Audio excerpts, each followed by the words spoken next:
Honorable Speaker, I present the budget for 2023-24. This is the first budget in Amrit Kal.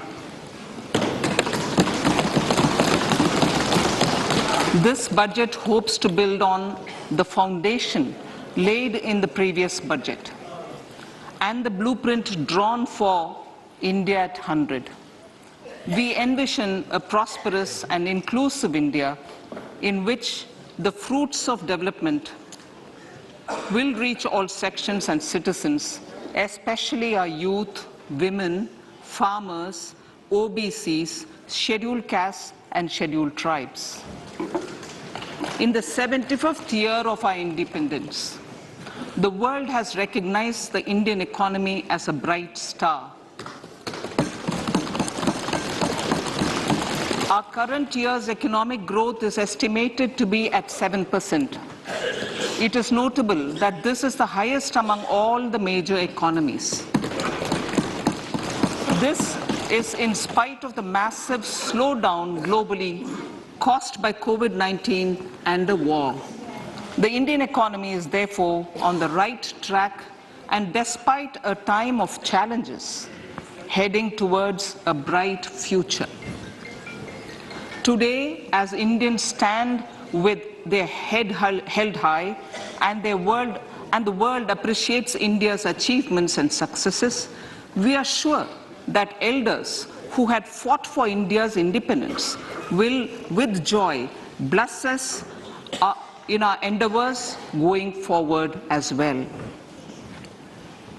Our focus on wide-ranging reforms and sound policies implemented through Sabka Prayas, resulting in Jan Bhagidari and targeted support to those in need, helped us perform well in trying times. India's rising global profile is because of the several accomplishments. Unique world-class digital public infrastructure, example, Aadhaar, CoWIN and UPI. COVID vaccination drive in unparalleled scale and speed. Proactive role in frontier areas such as achieving the climate-related goals, Mission Life and National Hydrogen Mission. During the COVID-19 pandemic, we ensured that no one goes to bed hungry with a scheme to supply free food grains to over 80 crore persons for 28 months.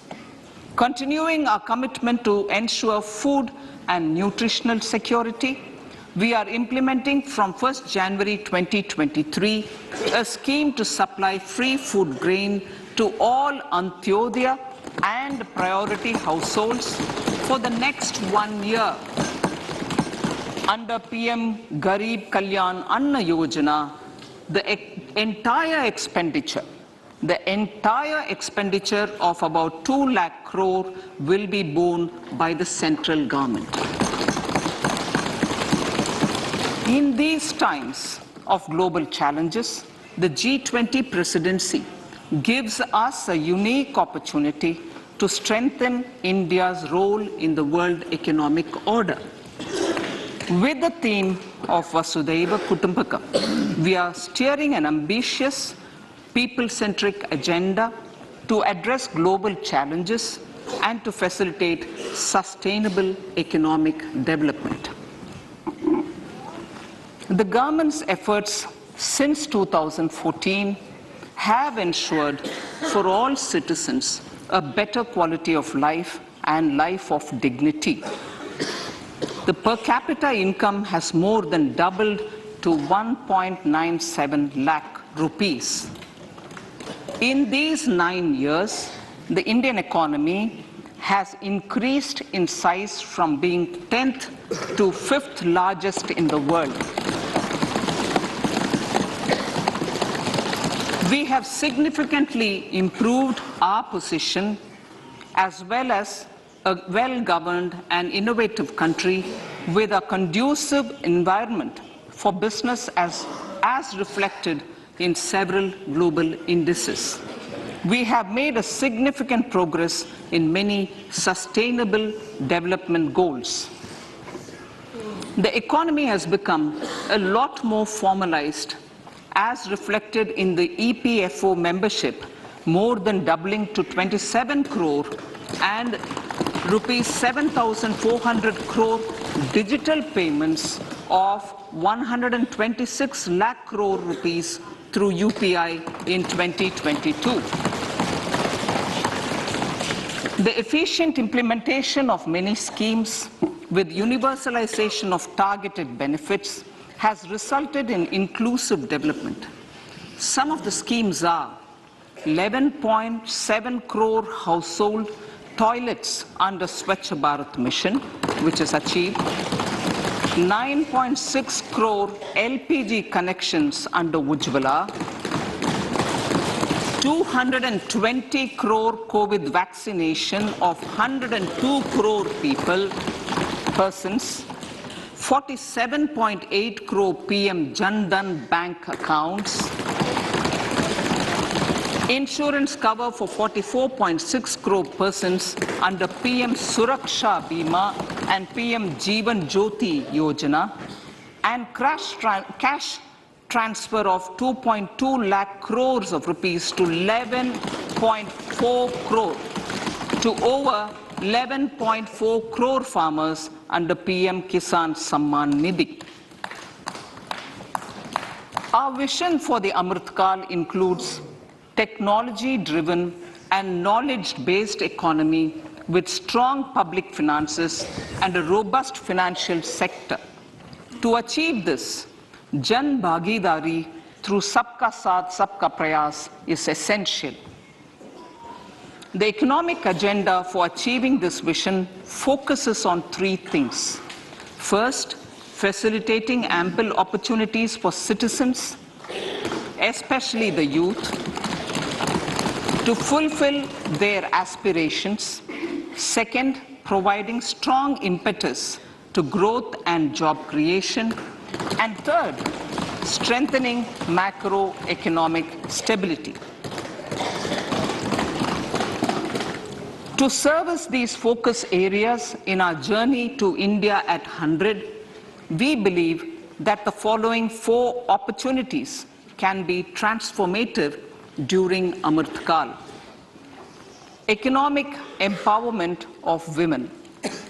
Deen Dayal Antyodaya Yojana National Rural Livelihood Mission has achieved remarkable success by mobilizing rural women into 81 lakh self-help groups. We will enable these groups to reach the next stage of economic empowerment through formation of large producer enterprises or collectives, with each having several thousand members and managed professionally. They will be helped with raw materials supply and for better design, quality, branding, and marketing of their products. Through supporting these policies, they will be enabled to scale up their operations to serve the large consumer markets, as has been the case with the several startups growing into unicorns. PM Vishwakarma Kaushal Samman, PM Vikas. For centuries, traditional artisans and craftspeople who work with their hands using tools have brought renown for India. They're generally referred to as Vishwakarma. The art and the handicraft created by them represents the true spirit of Atmanirbhar Bharat. For the first time, a package of assistance for them has been conceptualized. The new scheme will enable them to improve the quality, scale, and reach of their products, integrating them with the MSME value chain. The components of the scheme will include not only financial support, but also access to advanced skill training, knowledge of modern digital techniques, and efficient green technologies, brand promotion, linkage with local and global markets, digital payments, and social security. This will greatly benefit the scheduled castes, scheduled tribes, OBCs, women, and people belonging to the weaker sections. Tourism. The country offers immense attraction for domestic as well as foreign tourists. There is a large potential to be tapped in tourism. The sector holds huge opportunities for jobs and entrepreneurship for youth in particular. Promotion of tourism will be taken up on mission mode with active participation of states, convergence of government programs, and public-private partnerships. Green growth. We are implementing many programs for green fuel, green energy, green farming, green mobility, green buildings, and green equipment, and policies for efficient use of energy across various economic sectors. These green growth efforts help in reducing carbon intensity of the economy and provides for large-scale green job opportunities.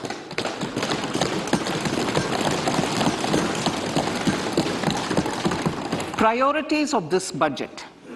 The budget adopts the following 7 priorities.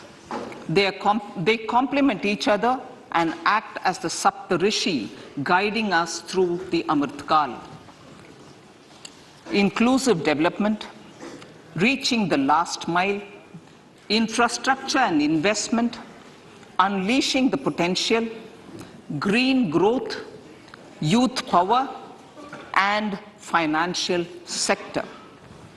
I now speak on the priority number 1, inclusive development.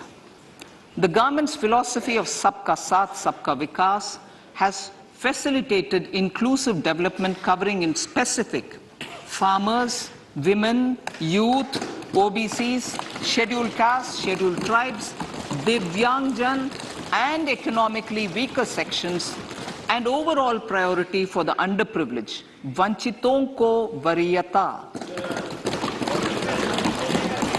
There has also been a sustained focus on Jammu Kashmir, Ladakh, and the Northeast. This budget builds on those efforts. Digital public infrastructure for agriculture. Digital public infrastructure for agriculture will be built as an open source, open standard, and interoperable public good. This will enable inclusive farmer-centric solutions through relevant information services for crop planning and health, improved access to farm inputs, credit and insurance, help for crop estimation, market intelligence, and support for growth of agri-tech industry and startups.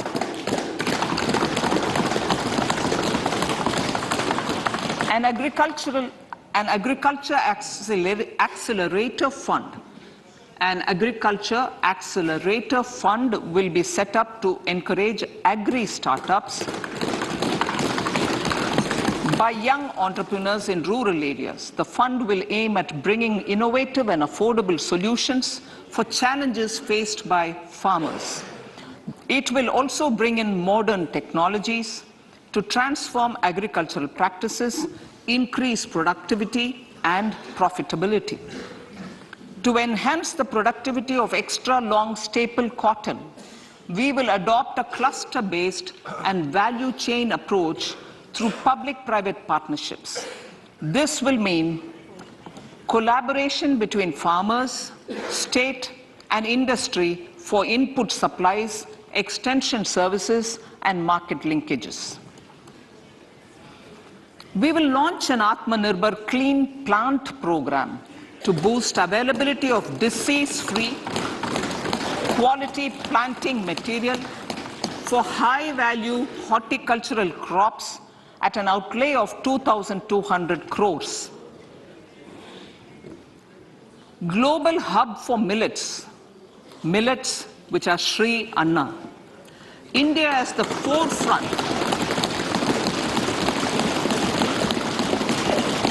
India's at the forefront of popularizing millets, whose consumption furthers nutrition, food security, and welfare of farmers, said the Honorable Prime Minister. We are the largest producer and second largest exporter of Sri Anna in the world.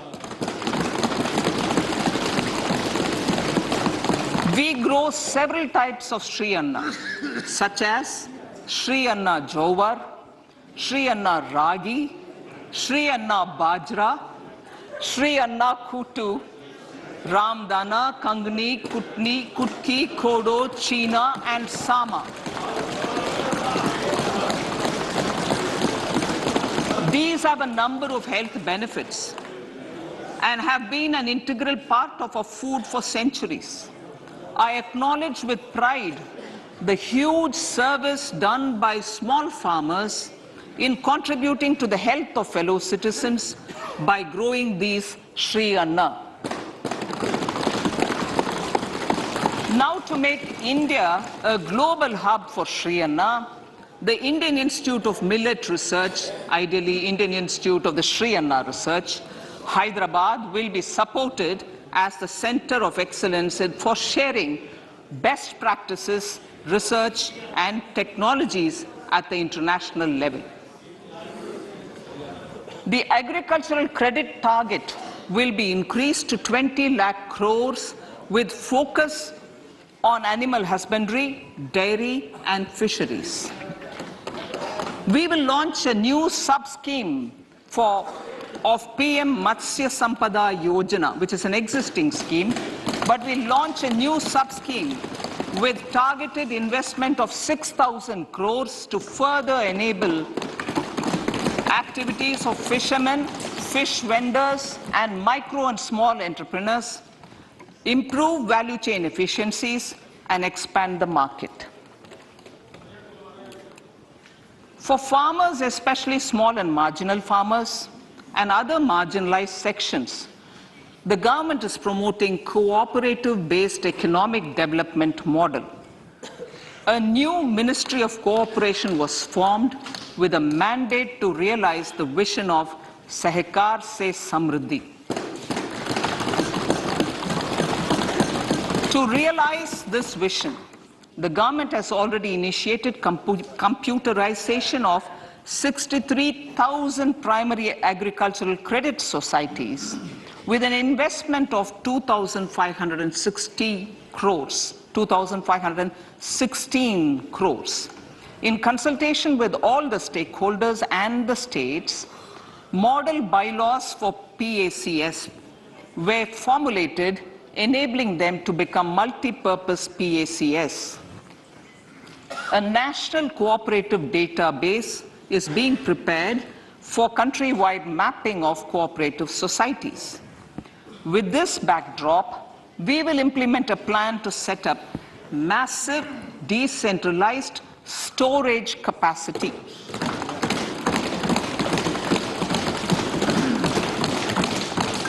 This will help farmers store their produce and realize remunerative prices through sale at appropriate times. The government will also facilitate setting up of a large number of multi-purpose cooperative societies, primary fishery societies, and dairy cooperative societies in uncovered panchayat and villages in the next 5 years.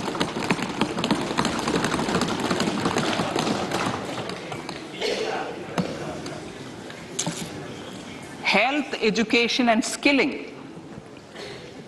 157 new nursing colleges will be established in co-location with the existing 157 medical colleges established since 2014. A mission to eliminate sickle cell anemia by 2047 will be launched. It will entail awareness creation, universal screening of 7 crore people in the age group of 0 to 40 years in affected tribal areas, and counseling through collaborative efforts of central ministries and state governments. Facilities in select ICMR labs, Indian Council for Medical Research Labs, will be made available for research by public and private medical college faculty and private sector R&D teams for encouraging collaborative research and innovation. A new program to promote research and innovation in pharmaceuticals will be taken up through centers of excellence. We shall also encourage industry to invest in research and development in specific priority areas.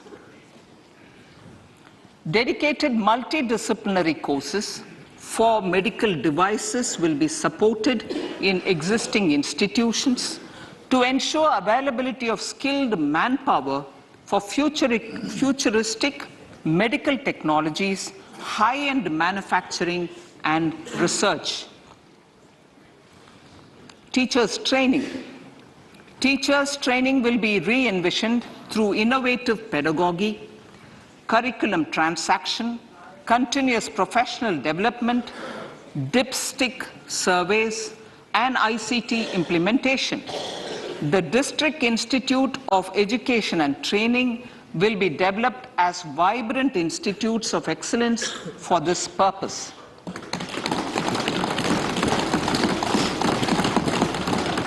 National Digital Library for Children and Adolescents. A National Digital Library for Children and Adolescents will be set up for facilitating availability of quality books across geographies, languages, genres, and levels, and device-agnostic accessibility. States will be encouraged to set up physical libraries for them at panchayat and ward levels and provide infrastructure for accessing the national digital library resources. Additionally, to build a culture of reading and to make up for pandemic time learning loss, the National Book Trust, the Children's Book Trust, and other sources will be encouraged to provide and replenish non-curricular titles in regional languages and in English to these physical libraries. Collaboration with NGOs that work in literacy will also be a part of this initiative to inculcate financial literacy. Financial sector regulators and organizations will be encouraged to provide age-appropriate reading material to these libraries. I move to priority 2, reaching the last mile. Prime Minister Vajpayee's government had formed the Ministry of Tribal Affairs and the Department of Development of Northeast Region to provide a sharper focus to the objective of reaching the last mile.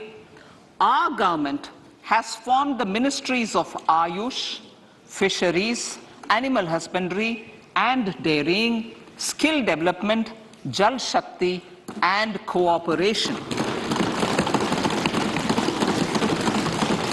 Building on the success of the Aspirational Districts program, the government has recently launched the Aspirational Blocks program, covering 500 blocks for saturation of essential government services across multiple domains such as health, nutrition, education, agriculture, water resources, financial inclusion, skill development, and basic infrastructure. Manya Speaker, sir, Pradhan Mantri PBTG, which is Primitive Vulnerable Tribal Groups Development Mission, is being launched. To improve socio-economic conditions of the particularly vulnerable tribal groups, the PBTGs as we refer them to, Pradhan Mantri PBTG Development Mission will be launched. This will saturate PBTG families and habitations with basic facilities such as safe housing, clean drinking water and sanitation, improved access to education, health, nutrition, road and telecom connectivity, and sustainable livelihood opportunities. An amount of 15,000 crores will be made available to implement the mission in the next 3 years under the Development Action Plan for the Scheduled Tribes. Ekalavya Model Residential Schools. In the next 3 years, Center will recruit 38,800 teachers and support staff for the 740 Ekalavya Model Residential Schools, which is serving 3.5 lakh tribal students.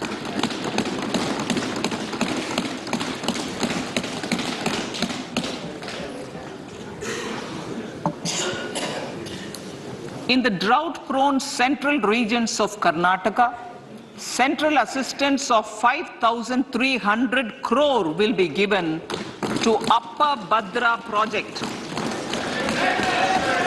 to provide sustainable micro-irrigation and filling up of surface tanks for drinking water. PM Awas Yojana. The outlay for PM Awas Yojana is being enhanced by 66% to over 79,000 crores. Bharat Shared Repository of Inscriptions will be set up in a digital epigraphy museum with digitization of 1 lakh ancient inscriptions in the first stage. Support for poor prisoners. For poor persons who are in prisons and unable to afford the penalty or the bail amount, required financial support will be provided. Priority number 3, infrastructure and investment.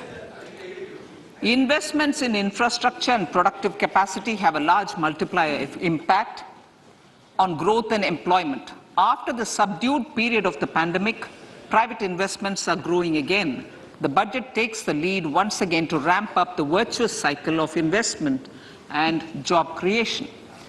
Honorable Speaker, sir, the capital investment outlay is being increased steeply for the 3rd year in a row by 33% to 10 lakh crores, which would be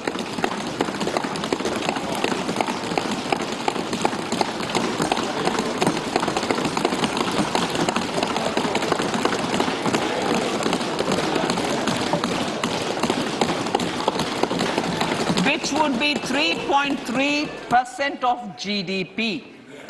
This will almost be 3 times the outlay made in 2019-20.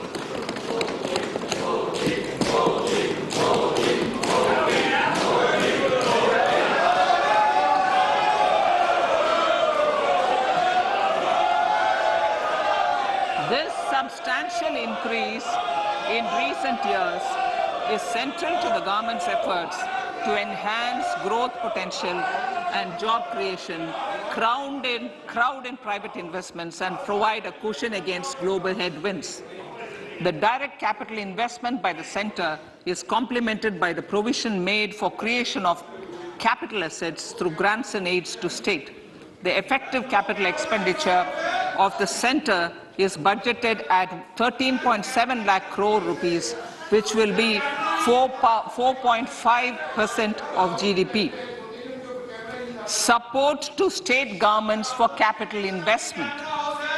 I have decided to continue the 50-year interest-free loan to state governments for 1 more year to spur investment in infrastructure and to incentivize them for complementary policies actions with a significantly enhanced outlay of 1.3 lakh crores.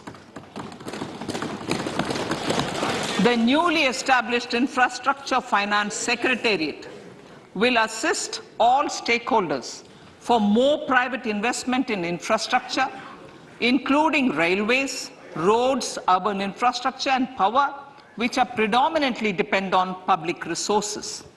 The harmonized master list of infrastructure will be reviewed by an expert committee for recommending the classification and financing framework suitable for Amartkal. A capital outlay, I'm talking about railways now, sir, Honorable Speaker, railways. A capital outlay of 2.40 lakh crores has been provided for the railways. This is the highest ever outlay this highest ever outlay is about 9 times the outlay made in 2013-14. 100 critical transport infrastructure projects for last and first mile connectivity for ports, coal, steel, fertilizer and food grain sectors have been identified. They will be taken up on priority with investment of 75,000 crores, including 15,000 crore from private sources. 50 additional airports, heliports, water aerodromes, and advanced landing grounds will be revived for improving regional air connectivity.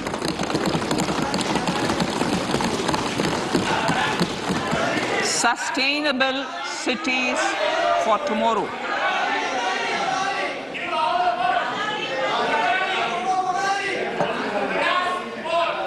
States and cities will be encouraged to undertake urban planning reforms and actions to transform our cities into sustainable cities of tomorrow. This means efficient use of land resources, adequate resources for urban infrastructure, transit-oriented development, enhanced availability and affordability of urban land and opportunities for all.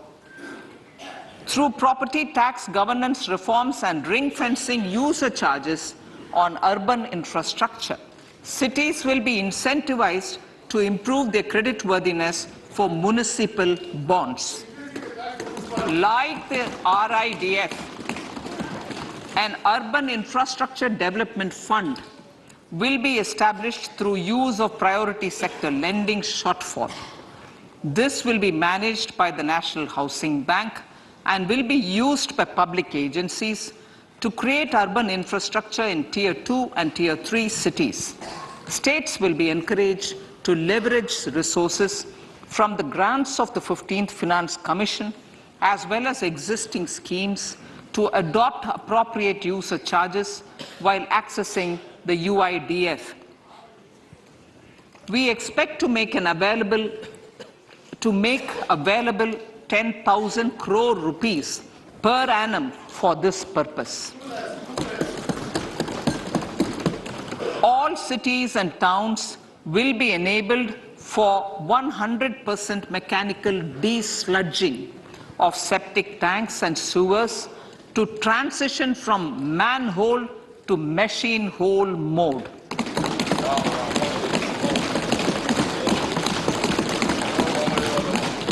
Enhanced focus will be provided for scientific management of dry and wet waste. Honorable Speaker, sir, our Prime Minister had said, good governance is the key to a nation's progress. Our government is committed to providing a transparent and accountable administration which works for the betterment and welfare of common citizens. Mission Karma Yogi. Under Mission Karma Yogi, Centre, states and the Union territories are making and implementing capacity building plans for civil servants. The government has also launched an integrated online training platform, I Got Karma Yogi, to provide continuous learning opportunities for lakhs of government employees to upgrade their skills and facilitate people-centric approach. Sir, for enhancing ease of doing business, more than 39,000 compliances have been reduced, and more than 3,400 legal provisions have been decriminalized. For furthering the trust-based governance, we have introduced the Jan Vishwas Bill to amend 42 central acts. This budget proposes a series of measures to unleash the potential of our economy. Centers of Excellence for Artificial Intelligence. For realizing the vision of Make AI in India and Make AI Work for India, 3 centers of excellence for artificial intelligence will be set up in top educational institutions. Leading industry players will partner in conducting interdisciplinary research, develop cutting-edge applications, and scalable problem solutions in the areas of agriculture, health, and sustainable cities. This will galvanize an effective AI ecosystem and nurture quality human resources in the field. National Data Governance Policy. To unleash innovation and research by startups and academia, a national data governance policy will be brought out. This will enable access to anonymized data. The KYC process will be simplified, adopting a risk-based instead of one-size-fits-all approach. The financial sector regulators will also be encouraged to have a KYC system fully amenable to meet the needs of digital India. One-stop solution for identity and address updating. A one-stop solution for reconciliation and updating of identity and address of individuals maintained by various government agencies, regulators, and regulated entities will be established using DigiLocker service and Aadhaar as foundational identity. Speaker, sir, common business identifier. For the business establishments required to have a permanent account number, the PAN will be used as the common identifier for all digital systems of specified government agencies.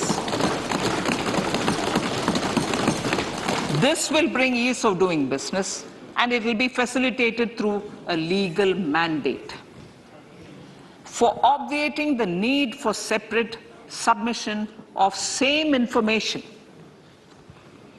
to different government agencies, a system of unified filing process will be set up. Such filing of information or return in simplified forms on a common portal will be shared with other agencies as per the filer's choice. Vivad Se Vishwas 1. Relief for MSMEs. In cases of failure by MSMEs to execute contracts during the COVID period, 95% of the forfeited amount relating to the bid or performance security will be returned to them by government and government undertakings. This will provide relief to the MSMEs. Vivad Se Vishwas 2. Settling contractual disputes.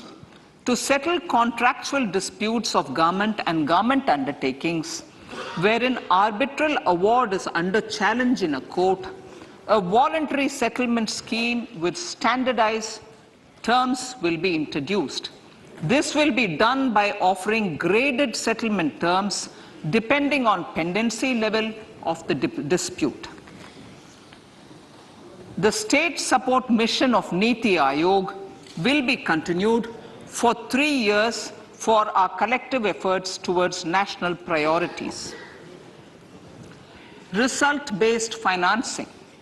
To better allocate scarce resources for competing development needs, the financing of select schemes will be changed on a pilot basis from input-based to result-based. E-courts. For efficient administration of justice, Phase 3 of the e-courts project will be launched with an outlay of 7,000 crores. Fintech services in India have been facilitated by our digital public infrastructure, including Aadhaar, PM Jan Dhan Yojana, Video, KYC, India Stack, and UPI. To enable more fintech innovative services, the scope of documents available in DigiLocker for individuals will be expanded. An entity, DigiLocker, will be set up for the use by MSMEs, large businesses, and also charitable trusts. This will be towards storing and sharing documents online securely whenever needed with various authorities, regulators, banks, and other business entities. 5G services. 100 labs for developing applications using 5G services will be set up in engineering institutions.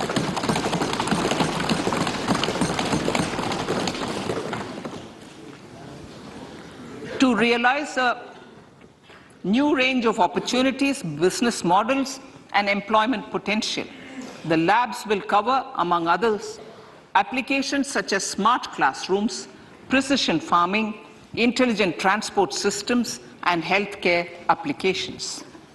Lab-grown diamonds. Lab-grown diamonds is a technology and innovation-driven emerging sector with high employment potential. These environment-friendly diamonds, which have optically and chemically the same properties as natural diamonds. To encourage indigenous production of LGD, lab-grown diamond seeds and machines, and to reduce import dependency, a research and development grant will be provided to one of the IITs for 5 years. To reduce the cost of production, a proposal to review the custom duty on LGD seeds will be indicated in Part B of the speech. I come to the fifth priority, Honorable Speaker, sir, green growth. Honorable Prime Minister has given a vision for life or lifestyle for environment to spur a movement of environmentally conscious lifestyle. India is moving forward firmly for the Panchamrit, the net zero carbon emission by 2070 to usher in green industrial and economic transition. This budget builds on our focus on green growth.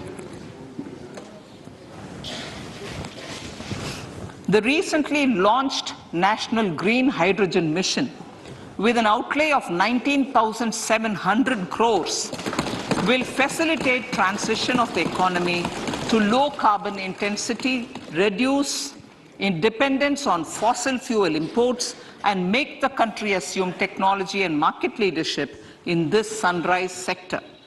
Our target is to reach an annual production of 5 MMT by 2030. Energy transition. This budget provides for 35,000 crores for priority capital investment towards energy transition and net zero objectives and energy security by Ministry of Petroleum and Natural Gas. To steer the economy on sustainable development path, battery energy storage systems with capacity of 4,000 MWH will be supported with viability gap funding. A detailed framework for pumped storage projects will also be formulated. Renewable energy evacuation. the interstate transmission system for evacuation and grid integration of 13 gigawatt renewable energy from Ladakh will be constructed with investment of 20,700 crore, including central support of 8,300 crores. Green Credit Program. For encouraging behavioral change, a green credit program will be notified under the Environment Protection Act. This will incentivize environmentally sustainable and responsive actions by companies, individuals, and local bodies, and help mobilize additional resources for such activities. PM Program for Restoration, Awareness, Nourishment, and Amelioration of Mother Earth, PM Pranam, will be launched to incentivize states and union territories to promote alternative fertilizers and balanced use of chemical fertilizers. Go Bardhan Scheme.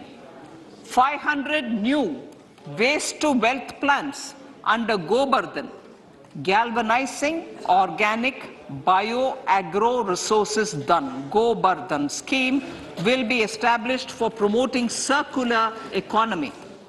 These will include 200 compressed biogas plants, including 75 plants in urban areas, and 300 community or cluster-based plants at a total investment of 10,000 crores. I will refer to this in Part B also.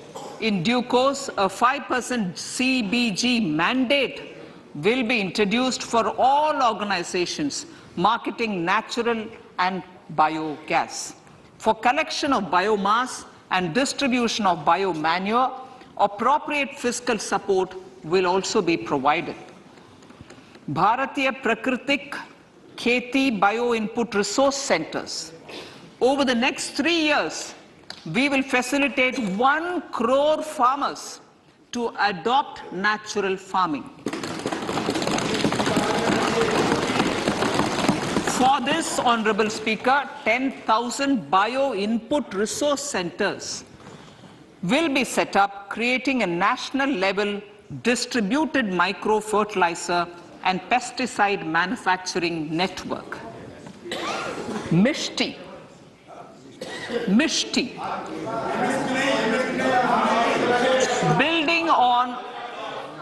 Building on India's success in afforestation, mangrove initiative for shoreline habitats and tangible incomes, Mishti, will be taken up for mangrove plantation along the coastline and on salt pan lands wherever feasible through convergence between Manrega, Campa, Fund and other sources.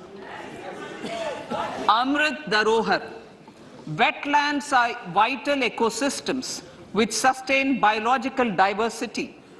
In his latest Mann Ki Baat, the Prime Minister said, now, I quote, now the total number of Ramsar sites in our country has increased to 75, whereas before 2014, there were only 26, unquote.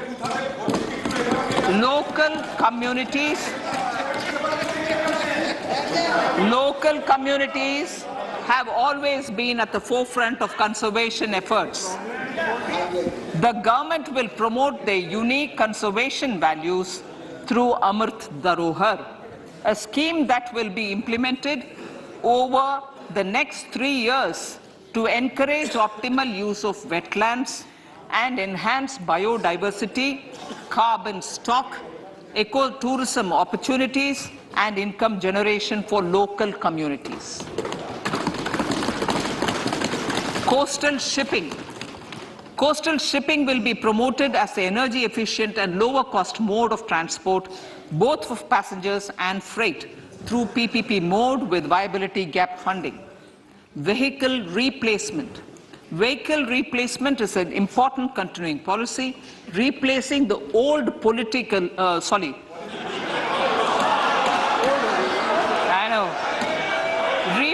replacing, absolutely, thank you, replacing old polluting vehicles, may be applicable, right? Replacing old polluting vehicles is an important part of greening our economy. In furtherance of the vehicle scrapping policy mentioned in Budget 21-22, I have allocated adequate funds to scrap old vehicles of the central government. States will also be supported in replacing old vehicles and old state ambulances. Honorable Speaker, sir, I move to priority 6, youth power. To empower our youth and help the Amrit PD realize their dreams, we have formulated the National Education Policy, which is very wide in its scope, but one of the things is also to focus on skilling, adopted economic policies that facilitate job creation at scale and have supported business opportunities. Pradhan Mantri Kaushal Vikas Yojana. Pradhan Mantri Kaushal Vikas Yojana 4.0 will be launched to skill lakhs of youth within the next 3 years. On-job training, industry partnership, and alignment of courses with needs of industry will be emphasized. The scheme will also cover new age courses for Industry 4.0 like coding, AI, robotics, mechatronics, IoT, 3D printing, drones, and other soft skills. To skill youth for international opportunities, 30 Skill India international centers will be set up across different states. The digital ecosystem for skilling will be further expanded with the launch of a unified Skill India digital platform for enabling demand-based formal skilling, linking with employers including MSMEs, and facilitating access to entrepreneurship schemes. To provide stipend support to 47 lakh youths in 3 years, direct benefit transfer under a pan-India national apprenticeship promotion scheme will be rolled out. Tourism. Honorable Speaker, sir, with an integrated and innovative approach, at least 50 destinations will be selected through challenge mode. In addition to aspects such as physical connectivity, virtual connectivity, tourist guides, high standards for food streets, and tourist security, all the relevant aspects would be made available on an app to enhance tourist experience. Every destination would be developed as a complete package. The focus of development of tourism would be on domestic as well as foreign tourists.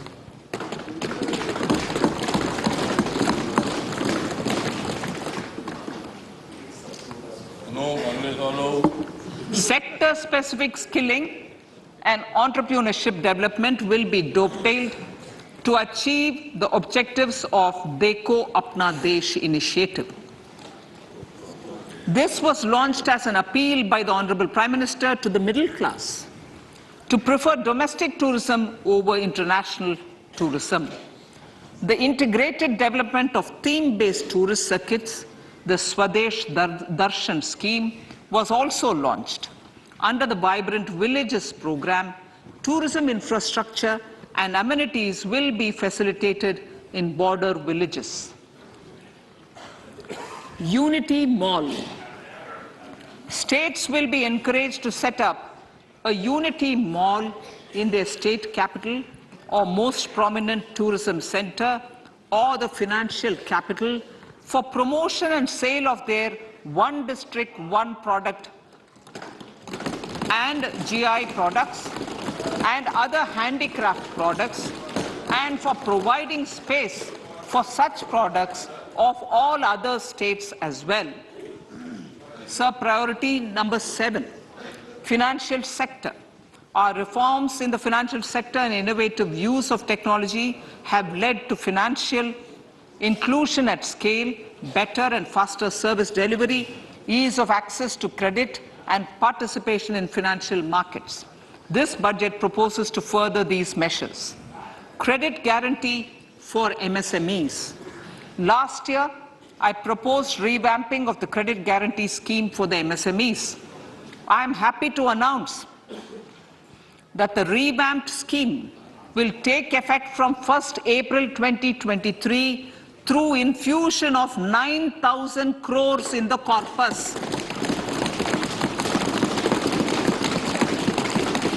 This will enable additional collateral-free guaranteed credit of 2 lakh crores of rupees. Further, the cost of credit will be reduced by about 1%. A national financial information registry will be set up to serve as a central repository of financial and ancillary information. This will facilitate efficient flow of credit, promote financial inclusion, and foster financial stability.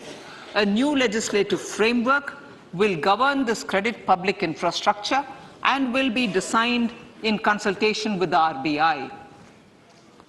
To meet the needs of Amritkal and to facilitate optimum regulation in the financial sector, public consultation, as necessary and feasible, will be brought to the process of regulation making and issuing subsidiary directions. To simplify, to ease, and to reduce cost of compliance, financial sector regulators will be requested to carry out a comprehensive review of existing regulations. For this, they will consider suggestions from public and regulated entities. Time limits to decide the application under various regulations will also be laid down.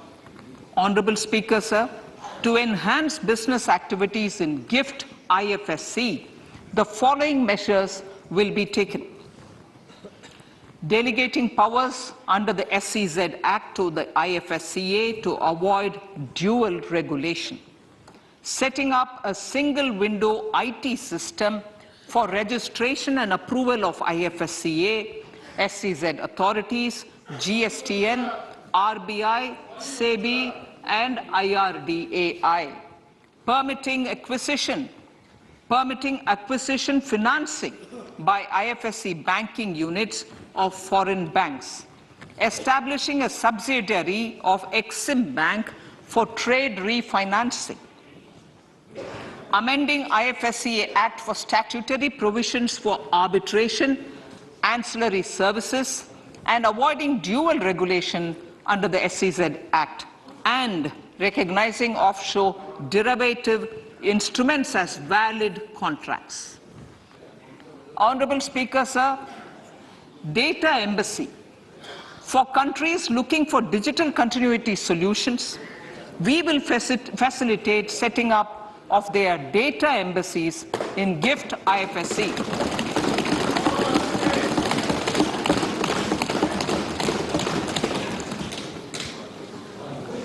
Improving governance and investor protection in banking sector. To improve bank governance and enhance investors' protection, certain amendments to the Banking Regulation Act, the Banking Companies Act, and the Reserve Bank of India Act are being proposed. Capacity building in securities market.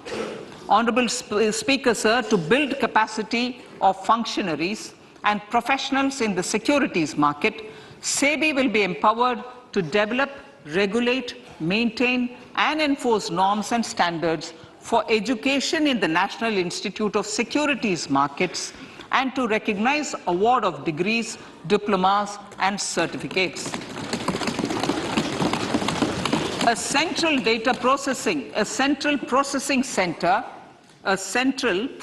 center will be set up for faster response to companies through centralized handling of various forms filed with field officers under the Companies Act.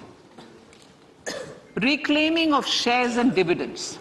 For investors to reclaim unclaimed shares and unpaid dividends from the Investor Education and Protection Fund Authority with ease, from the Investor Education and Protection Fund Authority with ease, an integrated IT portal will be established. Digital payments continue to find wide acceptance.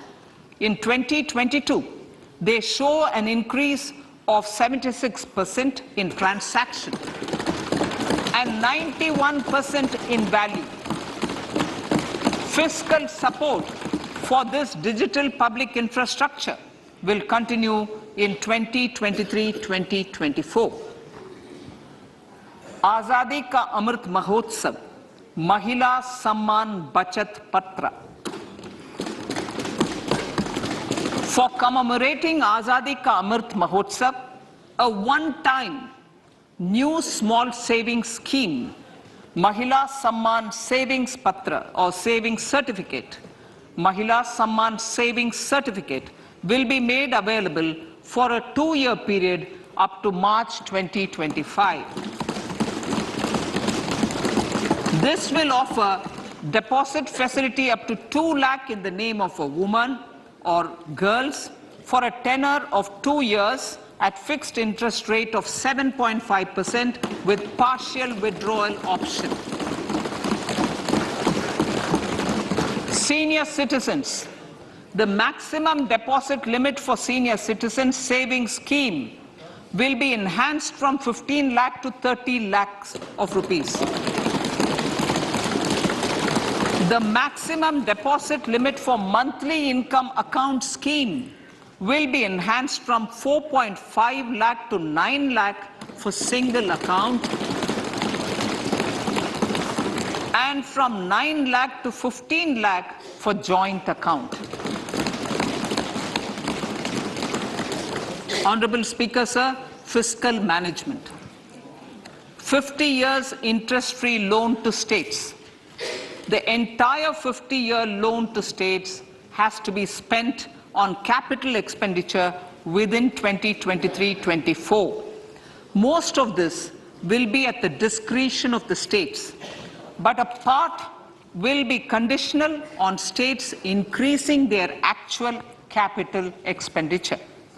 Parts of the outlay will also be linked to or allocated for the following purposes: scrapping old government vehicles, urban planning reforms and actions, financing reforms in urban local bodies to make them creditworthy for municipal bonds, housing for police personnel above or as part of the police station, constructing unity malls, children and adolescent libraries and digital infrastructure, and state share of capital expenditure of central schemes. Honorable Speaker, sir, fiscal deficit of states.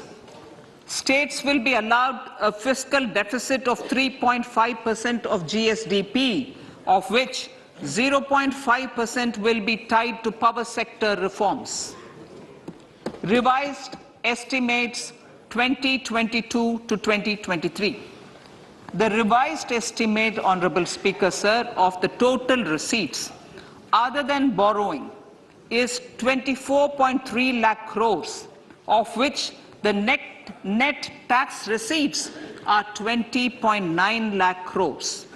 The revised estimate of the total expenditure is 41.9 lakh crores of rupees, of which the capital expenditure is about 7.3 lakh crores.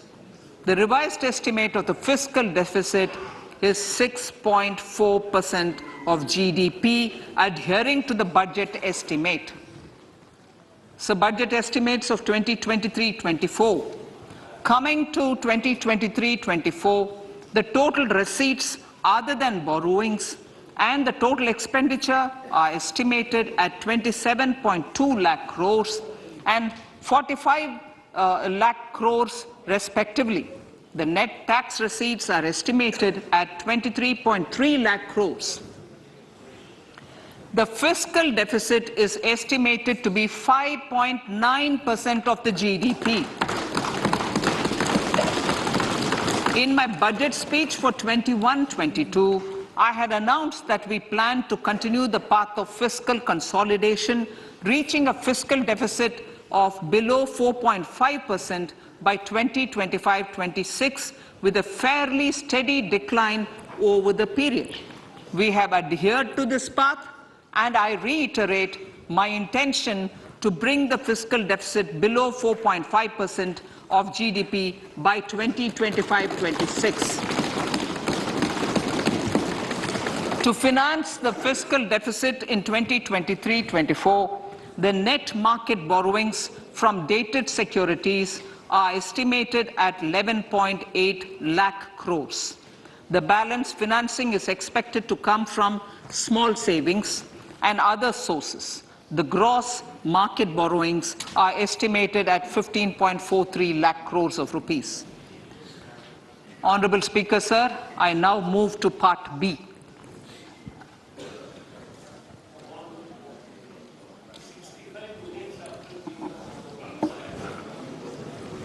Indirect taxes. My indirect tax proposals will aim to promote exports, boost domestic manufacturing, enhance domestic value addition, encourage green energy and mobility. A simplified tax structure with fewer tax rates helps in reducing compliance burden and improving tax administration.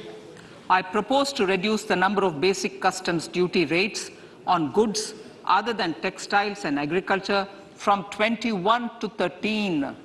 As a result, there are minor changes in the basic custom duties, cesses and surcharges on some items including toys, bicycle, automobiles and naphtha. Green mobility. To avoid cascading of taxes on blended compressed natural gas, I propose to exempt excise duty on GST paid compressed biogas contained in it. To further provide impetus to green mobility, customs duty exemptions is being extended to import of capital goods and machinery required for manufacture of lithium-ion cells for batteries used in electrical vehicles as well. Electronics.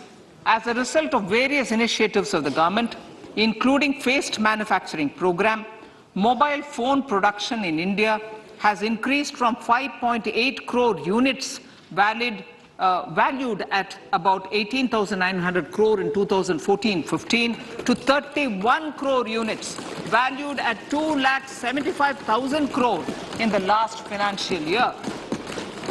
To further deepen domestic value addition in manufacturing of mobile phones, I propose to provide relief to customs duty. I propose to provide relief in customs duty on import of certain parts and inputs like camera lens and continue the concessional duty on lithium-ion cells for batteries for another year. Similarly, to promote value addition in manufacture of televisions, I propose to reduce the basic customs duty on parts of open cells of TV panels to 2.5%. Electrical. To rectify inversion of duty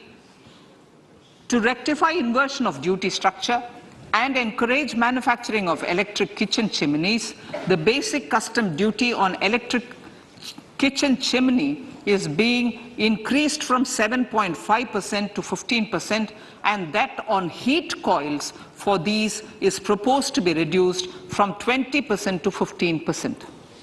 Chemicals and petrochemicals. Denatured ethyl alcohol is used in chemical industry. I propose to exempt basic customs duty on it. This will also support the ethanol blending program and facilitate an endeavor for energy transition. Basic customs duty is also being reduced on acid-grade fluorospar from 5% to 2.5% to make the domestic fluorochemicals industry competitive. Further, the basic customs duty on crude glycerin for use in manufacture of epichlorohydrin is proposed to be reduced from 7.5% to 2.5%.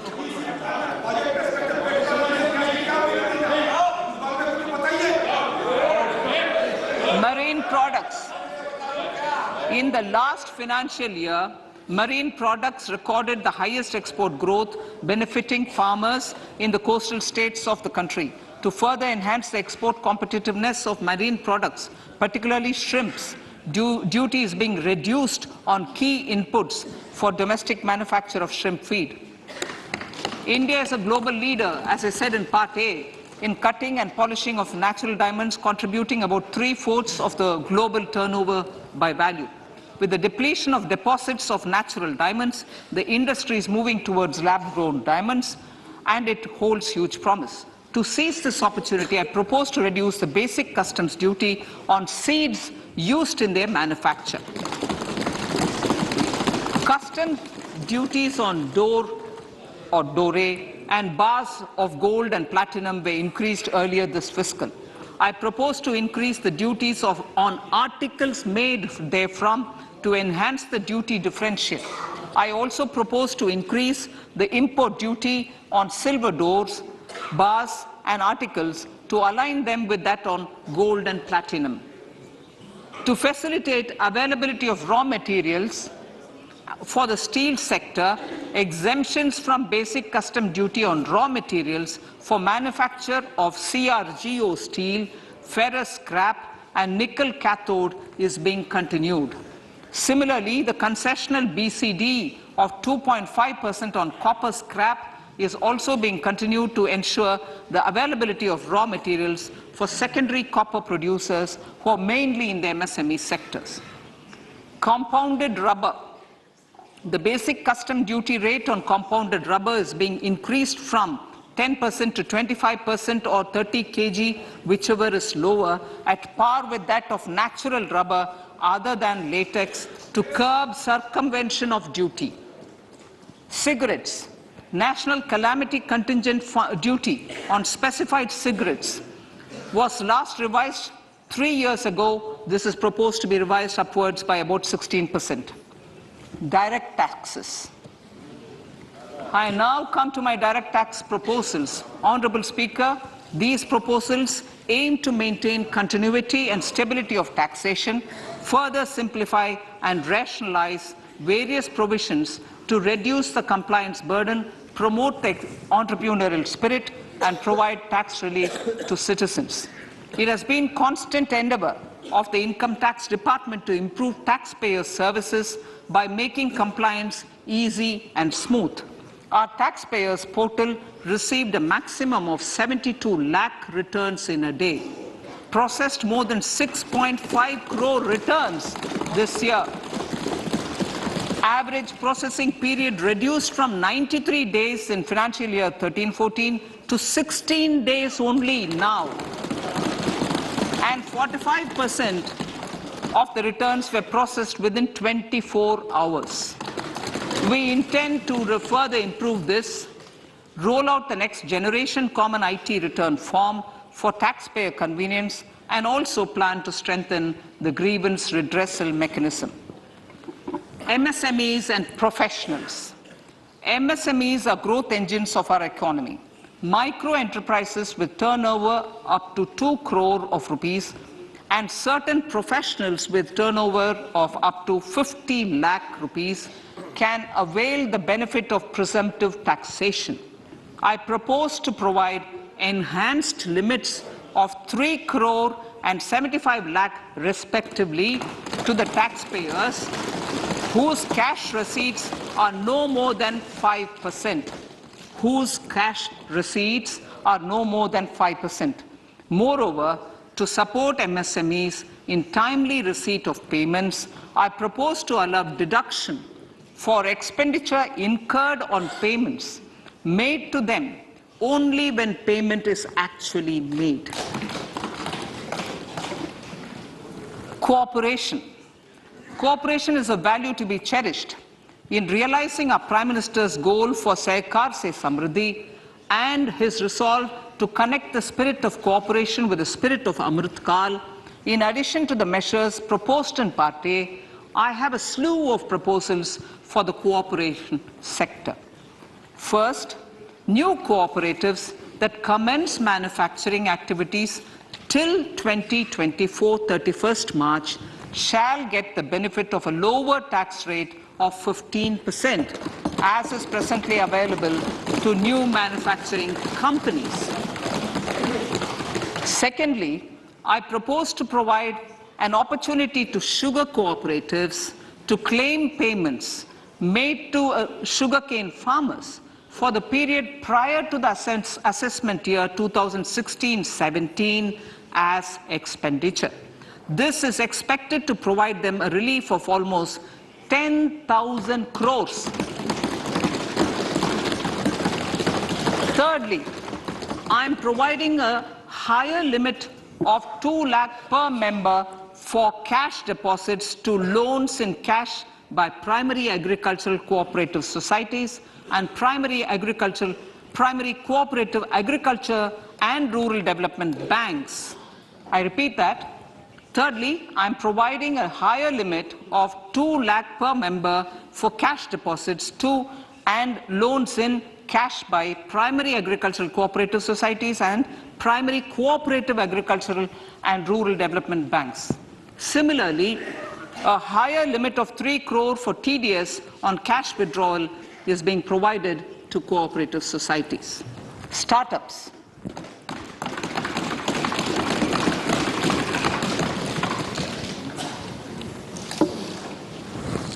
Entrepreneurship is vital for a country's economic development.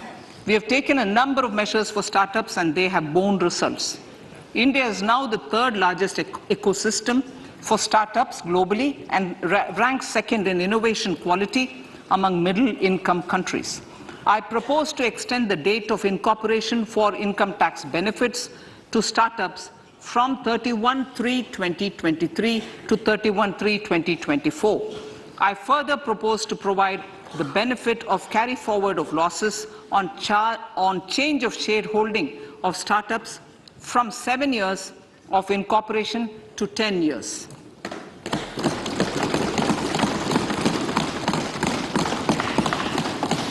To reduce the pendency of appeals at commissioner level, I propose to deploy about 100 joint commissioners for disposal of small appeals. We shall also be more selective in taking up cases for scrutiny of returns already received this year. Better targeting of tax concessions. For better targeting of tax concessions and exemptions, I propose to cap deduction from capital gains on investment in residential house under Section 54 and Section 54F to 10 crores. Another proposal with similar intent is to limit income tax exemption from proceeds of insurance policies with very high value. Rationalization. Honorable Speaker, sir, there are a number of proposals relating to rationalization and simplification. Income of authorities, boards, and commissions set up by statutes of union or state for the purpose of housing, development of cities, towns, and villages, and regulating and developing an activity or matter is proposed to be exempted from income tax. Other major measures in this direction are removing the minimum threshold of 10,000 for TDS and clarifying taxability relating to online gaming, not treating conversion of gold into electronic gold receipts and vice versa as capital gains, reducing the TDS rate from 30% to 20% on taxable portion of EPF withdrawals in non-PAN cases, and taxation on income for market-linked debentures.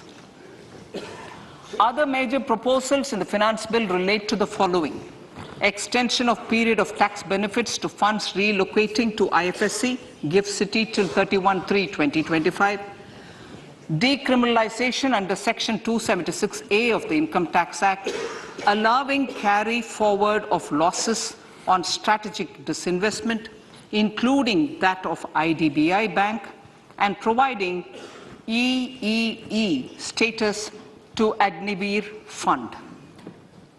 Personal income tax.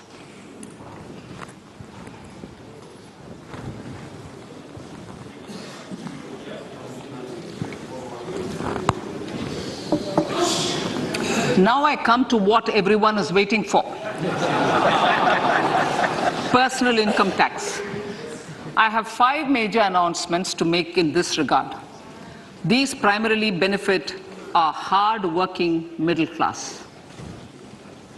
The first one concerns rebate. Currently, those with income up to 5 lakh do not pay any income tax in both old and new regimes. I propose to increase the rebate limit to 7 lakhs in the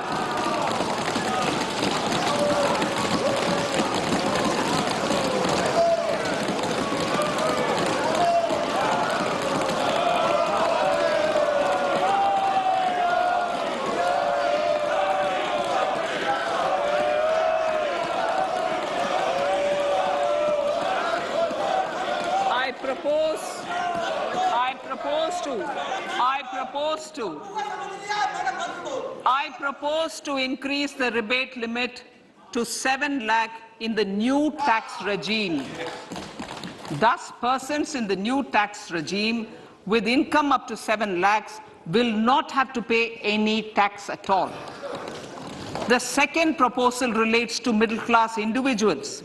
I had introduced in the year 2020 the new personal income tax regime with 6 income slabs starting from 2.5 lakh. I propose to change the tax structure in this regime by reducing the number of slabs to 5 and increasing the tax exemption limit to 3 lakhs. The new tax rates are 0 to 3 lakh, nil. 3 to 6 lakhs, 5%. 6 to 9 lakhs, 10%. 9 to 12 lakh, 15%. 12 to 15 lakhs, 20%. And above 15 lakhs, 30%. This will provide major relief to all taxpayers in the new regime. An individual with an annual income of 9 lakhs will be required to pay only 45,000 rupees. This is only 5% of his or her income. It is a reduction of 25% on what he or she is required to pay now.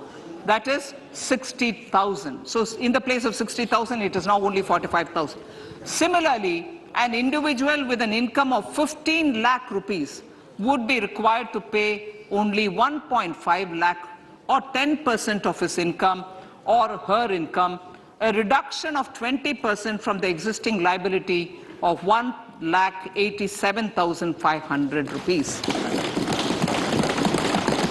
My third proposal is for the salaried class and the pensioners, including family pensioners, for whom I propose to extend the benefit of standard deduction to the new tax regime.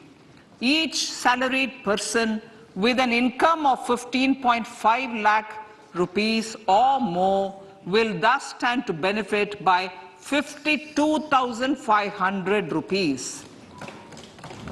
My fourth announcement in personal income tax is regarding the highest tax rate, which in our country is 42.74%. This is among the highest in the world. I propose to reduce the highest surcharge. Rate from 37% to 25% in the new tax regime.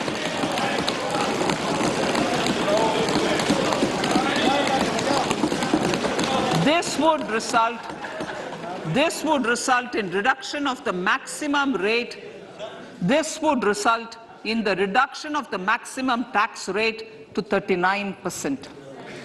Lastly, the limit of 3 lakh rupees for tax exemption on leave encashment on retirement of non-government salaried employees was last fixed in the year 2002, when the highest basic pay in the government was only 30,000 rupees per month.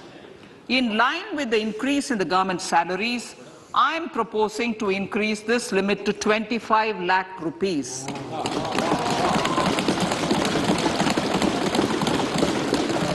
We are also making the new income tax regime as the default tax regime. However, citizens will continue to have the option to avail the benefit of the old tax regime. Apart from these, I'm also making some other changes as given in the annexure. As a result of these proposals, revenue of about 38,000 crore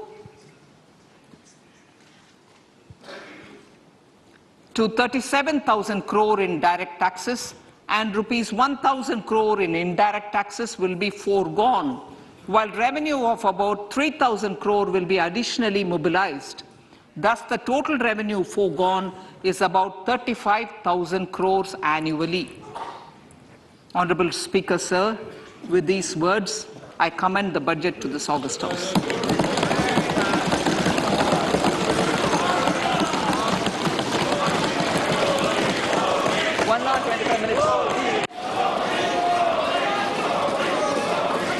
Item number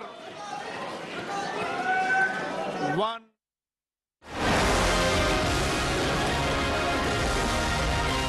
लहलहाती फसल भरे पूरे खेत खलिहान